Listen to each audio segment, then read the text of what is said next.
अन्य अतिथियों का भी स्वागत समारोह हम बाद में करते रहेंगे।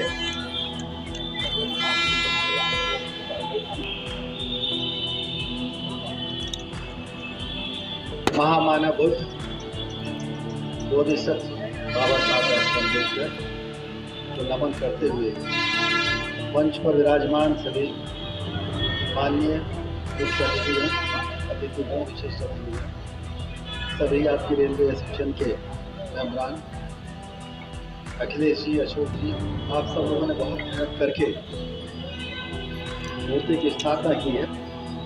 आप लोगों को शायद ये पता ना हो कि बाबा साहब सबसे ज़्यादा बड़े आइकॉनोक्लास्ट थे, मूर्ति विध्वंसक।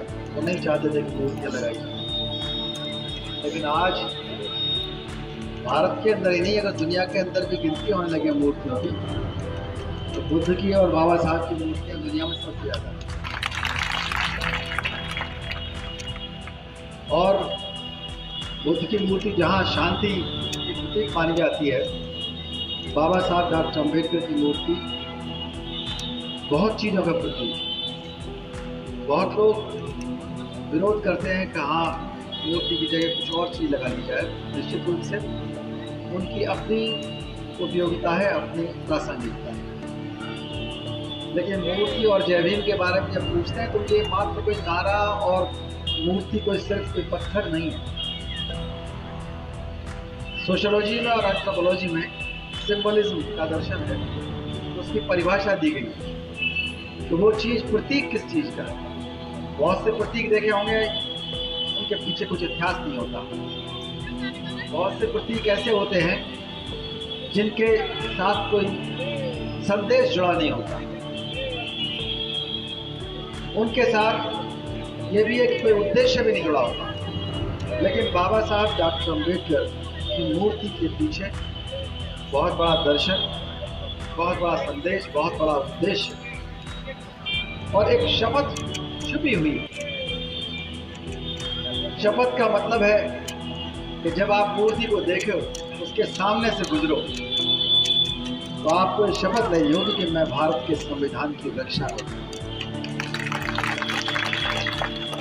मैं बुद्ध के रास्ते पर चलूंगा, मैं पढ़ूंगा, संगठन बनाऊंगा। संगठन कोई सांप्रदायिक संगठन नहीं, मानवतावाद के लिए, जैसे कि बौद्धों के संघ होते हैं। संघर्ष करूंगा। संघर्ष कोई ईंट पत्थर चलाने का नाम नहीं है, पुलिस को डराने का काम नहीं है। संघर्ष व्यक्ति अपनी क्षमताओं को बढ़ाने के लिए भी करता है, अपने समाज की क्षमताओं को बढ़ाने के लिए भी करता है, अपने देश की क्षमता को बढ़ाने के लिए भी करता है। और यह संघर्ष का ही रास्ता है कि मानवीय क्षमताएं बहुत बढ़ गई। एक जमाना था जो काम हजारों लोग इकट्ठा होकर करते थे, आज वो कंप्यूटर के माध्यम से आप सेकंडों में करते हैं। विज्ञान ने ऐसा रास्ता दिखाया। मैं बात को बहुत लंबी न करके मैं सिर्फ इस मूर्ति पर और इसके संदेश पर आपको ले जाऊंगा। बाबा साहब डॉक्टर अम्बेडकर का जो प्रतीक है, जो प्रेरित करता है सबसे पहले हमारे विद्यार्थियों, वो विद्यार्थी बाबा साहब से जब देखें, पढ़ें, सीखें, तो सबसे पहली चीज़ तो ये सीखें कि वो सेल्फ रेस्पेक्ट पर विश्वास करें, सेल्फ एलिवेशन पर विश्वास करेंगे, सेल्फ हेल्प पर, सेल्फ नॉलेज पर विश्वास करेंगे। इतनी ज़्यादा मेहनत करो कि आपके विरोधी हैं वो भी आपको अप्रिशिएट करेंगे। बाबा साहब डॉक्टर अम्बेडकर को अप्रिशिएट करते थे उनके विरोधी, अब भूल जाते हैं। संविधान सभा में कामत साहब ने साफ कहा था कि मैंने जितने भी अमेंडमेंट दिए वो बहुत से अमेंडमेंट माने नहीं गए, लेकिन मुझे गर्व है इतने बड़े विद्वान के साथ काम करने का, उनके नेतृत्व में काम करने का, कि हम एक बड़े उद्देश्य के लिए काम कर रहे हैं। और मैं समझौता कर देता था कि बाबा साहब सही करें। इससे बड़ी श्रद्धांजलि, इससे बड़ी तारीफ संविधान की और बाबा साहब डॉक्टर अम्बेडकर की नहीं। हमारे विद्यार्थी बाबा साहब डॉक्टर अम्बेडकर को आइकॉन मान करके जीवन के हर क्षेत्र में सक्रिय। जितना वर्ण व्यवस्था ने, जाति व्यवस्था ने इस देश के अंदर विध्वंस किया, और उस विध्वंस का जो नुकसान है वो किसी एक व्यक्ति को या वीकर सेक्शन से नहीं हुआ। उस वर्ण व्यवस्था का नुकसान अनेकता की वजह से उन लोगों को भी हुआ जो ये कहते थे कि हम राज करते हैं। उनको भी हुआ जिन्हें ये कहने का दावा था कि हमारे हिसाब से पूरा देश चलता है, जिनका बाजार पर कब्जा था, एकाधिकार था। सबको नुकसान होता है जब कभी देश गुलाम होता है। निश्चित रूप से संविधान ने किस तरह से आजाद किया सब लोगों को, बाबा साहब के जीवन का जो उद्देश्य है वो कंट्रीब्यूशन, दोनों चीजें दो पिलर्स पर टिकी हैं, एक बुद्ध का धर्म और दूसरा संविधान। बुद्ध का रास्ता इसलिए चुना कि आदमी और आदमी बराबर कहलाए, स्त्री और पुरुष बराबर कहलाए, सब लोग शिक्षा ले सकें, सब लोग कोई भी काम कर सकें, ऐसा ना हो कि किसी एक काम में फंस करके लोग स्वच्छता समाज के लोग हर 5 दिन में एक जान चली जाती है काम करने के लिए। मुझे यही सोच लगता है कि हमारे काम करने राष्ट्रीय संविधान आप सबने पढ़ा होगा, उसका प्रतीक है बाबा साहब अम्बेडकर की मूर्ति।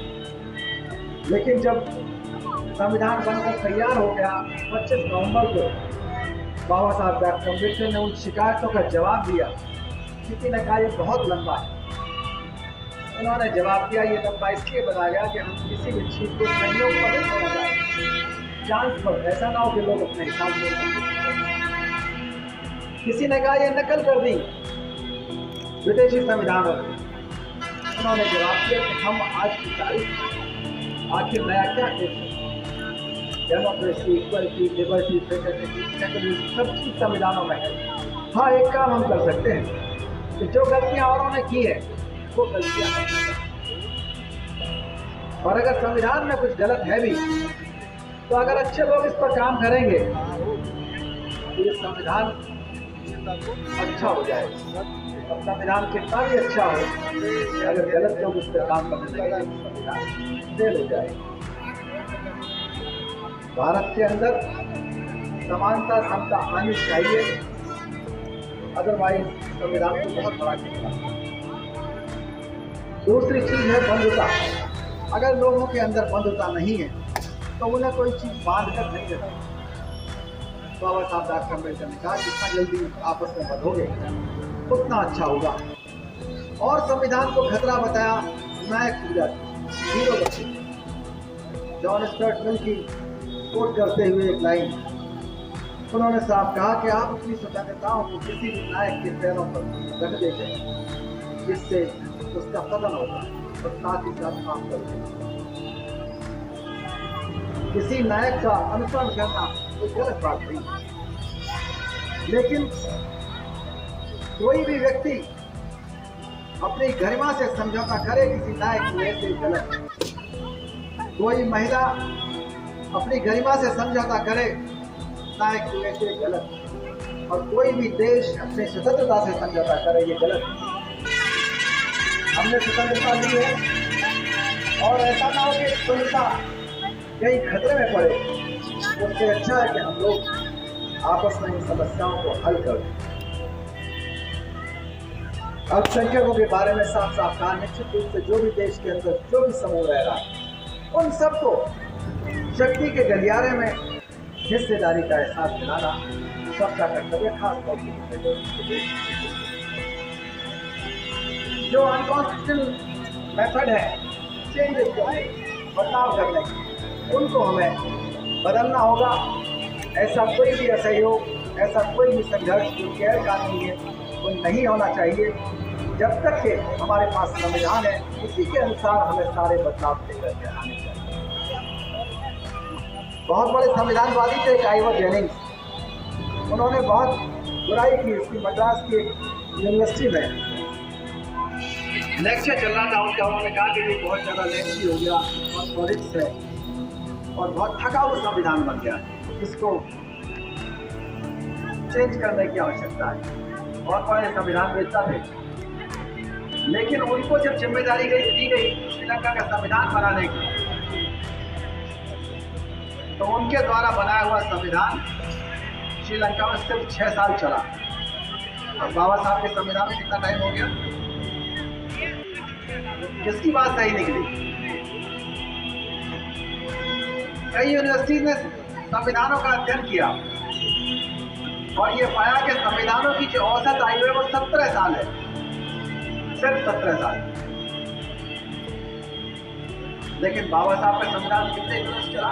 सुप्रीम कोर्ट ने और उस पर मोहर लगा दी कि बेसिक स्ट्रक्चर को कोई बदल नहीं सकता, आपका राइट टू वोट बदला नहीं जा सकता, सेपरेशन ऑफ पावर बदले नहीं जा सकते, संविधान की आख्यायिका को बदला नहीं जा सकता, जो भी होगा बदला जाएगा। किसी ने कहा कि आपने बहुत ज़्यादा ये सख्त बना दिया, उस पर भी उन्होंने कोर्ट किया विदेशी लोगों, खासतौर से थॉमस जेफरसन को, और कहा कि हम आगे आने वाली पीढ़ियों को गुलाम नहीं बना सकते, बदलाव हो सकता है। और अगर आज कोई और बदलाव नहीं हो पाया जो इस संविधान सभा ने किया है, इसमें अगर बदलाव करना है तो 2/3 लोग आए और अमेंडमेंट कर दें, और अगर नहीं कर पा रहे तो निश्चित रूप से यही बेस्ट, तो मान लीजिए आगे आने वाली पीढ़ियाँ जो भी निर्णय लेंगी वो अपने हिसाब से चलाएंगी और उनको ये छूट है, ये कोई फाइनलिटी नहीं है। तो निश्चित रूप से जो संविधान जैसी चीज आपको मिली, आज की तारीख में हम चाहते हैं कि चर्चाएं हमारी आपस में समाधान पर हो, हम क्या करें, क्या बदलाव लेकर के आए। मैं सारांश में आपको ये बताना चाहूँगा, कहीं भी ऐसा कोई भी संघर्ष जो गैर कानूनी हो, पथराव करना हो, किसी की आलोचना करनी हो, असहयोग करना हो, तो संघर्ष कोई काम का नहीं है। निश्चित रूप से हमको सम्यक संघर्ष करना है। तो संघर्ष किस चीज़ का आप चाहते हैं? बदलाव करना। बदलाव करने के लिए पहले अपने आप में बदलाव करिए, तब दूसरों को बदलिए। अपने नाम से शुरू करिए ना, अपना नाम पढ़ो एक दिन, उस नाम में कितने शब्द हैं, कितने उसके अंदर लेटर हैं, क्या उसका अर्थ है, कहाँ से लिया गया, क्या प्रदर्शित करता है, क्या प्रेरणा देता है। ऐसा ही अपने उपनाम के साथ करो। लगता है कि ये अनैतिहासिक है, अवैज्ञानिक है, तो बदल डालो। अपने काम के बारे में सोचिए कि ये काम क्या हमें सम्मान दिलाता है या हमें अपमान दिलाता है, हमारी कितनी कमाई होती है उससे, क्या इससे ज़्यादा कमाई के और ज़्यादा सम्मानजनक काम हमें नहीं मिल सकते। अगर सम्मानजनक काम नहीं मिल पाता है तो निश्चित रूप से हमें अपनी काबिलियत बढ़ानी होगी शिक्षण के द्वारा, और हमें शिक्षण के द्वारा तो रास्ता हमारे लिए खुला हुआ है, भारतीय संविधान में खोल रखा है। अपनी परंपराएं बदलो, जो परंपरा आपको ताकत ना दे, कर्जदार बनाकर जाए, कमजोर बनाकर जाए, आपको पर्यावरण को प्रदूषण करे, आपको पंचशीलता जो उल्लंघन है, शराब पीना सिखाए, जुआ खेलना सिखाए, निश्चित रूप से उनको बदलना पड़ेगा। ऐसी कोई भी परंपरा जो अवैज्ञानिक है, जो पर्यावरण के खिलाफ है, जो आपके व्यक्तित्व के विकास के खिलाफ है, उन्हें बदलो। ये हुई ना पहले क्रांति। अपने आइकॉन्स के बारे में सोचो कि हमारे प्रेरणा स्रोत क्या है, कौन से प्रेरणा स्रोत। सबसे बड़ा प्रेरणा स्रोत अगर कोई है तो महामानव बुद्ध है। वीकर सेक्शंस के लिए प्रेरणा स्रोत भारत के अंदर नहीं, पूरे विश्व के अंदर बाबा साहब डॉक्टर अम्बेडकर के अलावा महात्मा प्रेरणा स्रोत कौन हो सकता है? जिनका जीवन, जिनका मिशन अपने ही जीवन में सफलता को प्राप्त करना है। हमको इच्छा शक्ति देखनी है तो ज्योतिबा फुले से ज़्यादा कौन देख सकता है? महिलाओं के बारे में जानना है, सावित्रीबाई फुले से बड़ा त्याग कौन कर सकता है? सारी चीज़ें आपके पास है। जब ये क्रांति कर बैठो, अपने आप को बदलाव कर बैठो, तब घर से निकलो कि हमको समाज को बदलना है। दिक्कत ये होती है कि बहुत से लोग मिशनरी भी हो गए, बहुत से लोग अम्बेडकरवादी कहलाने लगे, जैविक कहने लगे। हमें भक्त नहीं पैदा करते। एक तरफ हमारे लोग या तो भक्त बन जाएंगे या फिर झगड़ने लगेंगे। अम्बेडकर मिशन ना तो भक्ति का है और ना ही झगड़ने का है, वो एक बदलाव का मिशन है। बदलाव करिए, बदलाव भी संविधान के अनुसार बाबा साहब डॉक्टर अम्बेडकर के ऊपर कुछ भी बात कहना 2-4 घंटे में समाप्त नहीं हो पाएगी। मैं क्षमा चाहूँगा, मैडम को भी जाना है और मुझे भी एक और कार्यक्रम में जाना है। मेरे तो भाई आप लोग बहुत सुनते रहते, पहले भी सुनते आए, पूरा अम्बेडकर महान है, पता नहीं 18 साल से। अखिलेश के यहाँ भी एक कार्यक्रम रहता ही है हमेशा, ये तो खुद ही अम्बेडकर वहाँ के शुरू के फाउंडर मेंबर रहे हैं। मैं एक बार फिर आपकी जो एसोसिएशन है रेलवे, जिन्होंने इस संघर्ष के साथ इसको स्थापित किया है और जिन्होंने इसमें सहयोग किया और निश्चित रूप से जिन्होंने संरक्षण दिया, उन सबको भी, रेलवे विभाग को भी, और मैडम मुख्य अतिथि ने उसका यहाँ आकर के आप लोगों को सिखाया भी कि भय नहीं, सम्मान करना चाहिए। निर्भय बुद्ध का सिद्धांत दिए कि भय शोक को पैदा करना। आप लोग तो निश्चित रूप से अशोक के मानने वाले हैं, बुद्ध के मानने वाले हैं, जो कपड़े के मानने वाले हैं। बहुत बहुत धन्यवाद। जय भीम, जय भारत। बहुत बहुत धन्यवाद। डॉक्टर अशोक साहब करवाने का काम करें।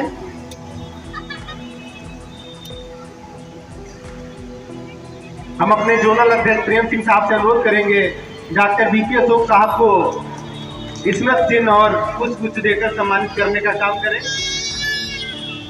और साथियों, हमारा कार्यक्रम कुछ समय और चलेगा, फिर उसके बाद में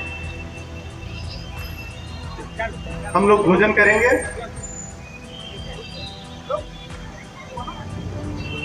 हम अपने साथियों से अनुरोध करेंगे कि हरिओम कुशवाहा साहब को भी स्मृति चिन्ह और रजित राम जी।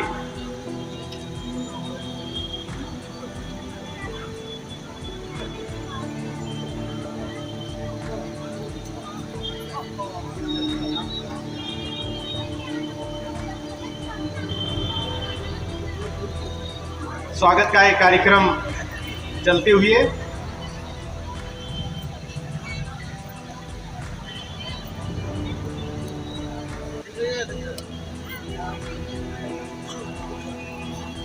रेलवे में ये परंपरा बहुत ज्यादा ही है कि हम एक दूसरे का सम्मान करते हैं, स्वागत करते हैं।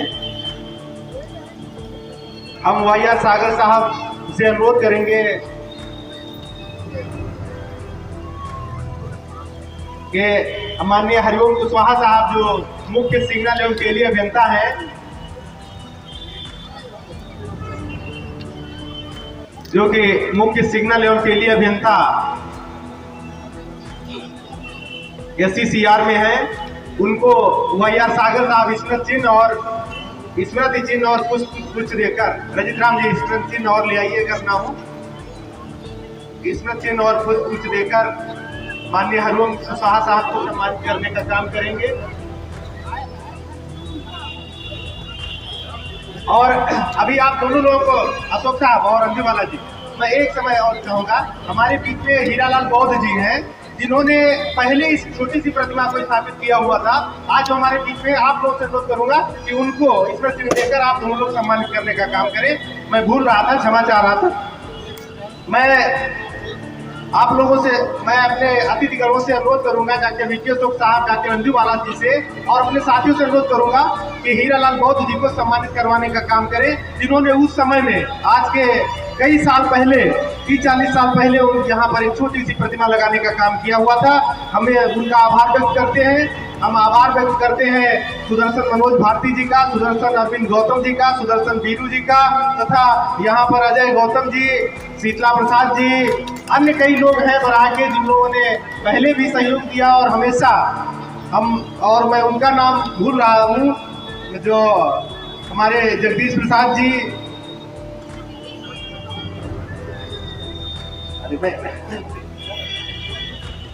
चंद्रमोहन साहब का मैं नाम भूल रहा था।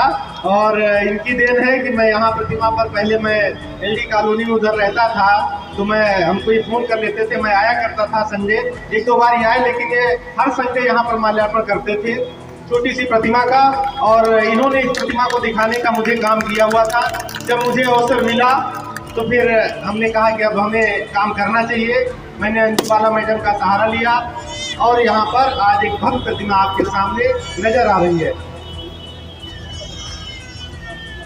राम वर्मा जी हैं, उनका भी स्वागत करते हैं। और अभी हम सभी लोगों को जो भी यहाँ पर योगदान दिए हैं पिछले कुछ दिनों से और पहले भी, उनका मैं हमारे सामने भाई साहब खड़े हुए हैं, मैं नाम भूल रहा हूँ, कल्पना गौतम के पापा जी हैं। मैं